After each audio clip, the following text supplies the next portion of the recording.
नमस्कार, एजुकेशन नगरी की खास पेशकश एजुकेशन बुलेटिन में आपका स्वागत है। मैं हूं आपके साथ दीपशिखा। चलिए रुक करते हैं शिक्षा जगत से जुड़ी बड़ी खबरों की ओर। सीईटी 2026 का इंतजार कर रहे प्रदेश के करीब 15 लाख से ज्यादा युवाओं का इंतजार लंबा होता जा रहा है और अब सूचना है कि सीईटी 2026 का आयोजन दिसंबर तक होने की संभावना है, जिसके चलते अब आने वाली भर्ती परीक्षाओं पर इसका व्यापक असर देखने को मिल सकता है।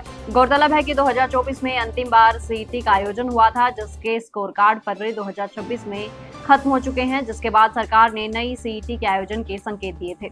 हालांकि नई सीईटी को लेकर 2 प्रारूप तैयार होने की सूचना थी, लेकिन अभी तक किसी पर भी मुहर नहीं लग पाई है, जिसके चलते सीईटी में देरी हो सकती है।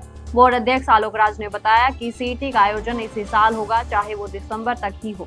हालांकि अभी तक किसी प्रारूप पर मुहर नहीं लगी है, लेकिन जल्द ही इसके फाइनल होने की संभावना है। ऐसे में सरकार के भर्ती कैलेंडर में शामिल कुछ भर्तियां नई सीईटी में देरी की वजह से प्रभावित हो सकती हैं, जिसमें वीडियो और कांस्टेबल भर्ती भी शामिल है। 850 पदों पर आयोजित हुई वीडियो भर्ती के अंतिम परिणाम में अभी और समय लग सकता है। हालांकि अंतिम परिणाम को लेकर भर्ती से जुड़े अभ्यर्थी लगातार विभाग और बोर्ड के चक्कर लगा रहे हैं। तो वहीं पिछले दिनों सूचना थी कि विभाग की ओर से प्रोविजनल मामलों को लेकर बोर्ड को पत्र लिखा जा चुका है, लेकिन बोर्ड के स्तर पर अभी भी प्रोविजनल मामलों को क्लियर नहीं होने की बात सामने आ रही है। बोर्ड के अनुसार 850 पदों की इस भर्ती में करीब 200 पदों पर प्रोविजनल मामलों में क्लियर नहीं हो पाए हैं। साथ ही बोर्ड अध्यक्ष ने कहा कि जब तक विभाग की ओर से क्लियर डीवी रिपोर्ट उनको नहीं मिल जाती, तब तक अंतिम परिणाम जारी नहीं होगा। ऐसे में अब देखना होगा कि बोर्ड और विभाग के बीच उलझा ये मामला कब तक सुलझ पाता है। 53,750 पदों पर आयोजित चतुर्थ श्रेणी कर्मचारी भर्ती में इस समय दस्तावेज सत्यापन प्रक्रिया चल रही है, जो अप्रैल के अंतिम सप्ताह तक चलेगी। शुरुआती चरण में दिव्यांग अभ्यर्थियों के दस्तावेज सत्यापन किए गए और अब इन अभ्यर्थियों को मेडिकल जांच के लिए समय दिया जा रहा है। मेडिकल जांच के लिए इन अभ्यर्थियों को वैध व अपडेटेड यूडीआईडी कार्ड, 40% से अधिक दिव्यांगता प्रमाण पत्र साथ होना अनिवार्य है।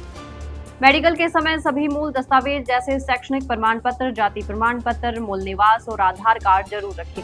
यदि आप किसी सहायक उपकरण का उपयोग करते हैं तो उसे साथ लेकर आएं, ताकि कार्य क्षमता का सही आंकलन हो सके और प्रक्रिया सुचारू रूप से पूरी हो। इसके साथ ही अपने आवेदन फॉर्म की प्रति और पहचान पत्र जरूर साथ लेकर आएं। राजस्थान कर्मचारी चयन बोर्ड की ओर से आयोजित होने वाली कृषि पर्यवेक्षक भर्ती परीक्षा को लेकर बोर्ड की ओर से तैयारियां लगभग पूरी कर ली हैं।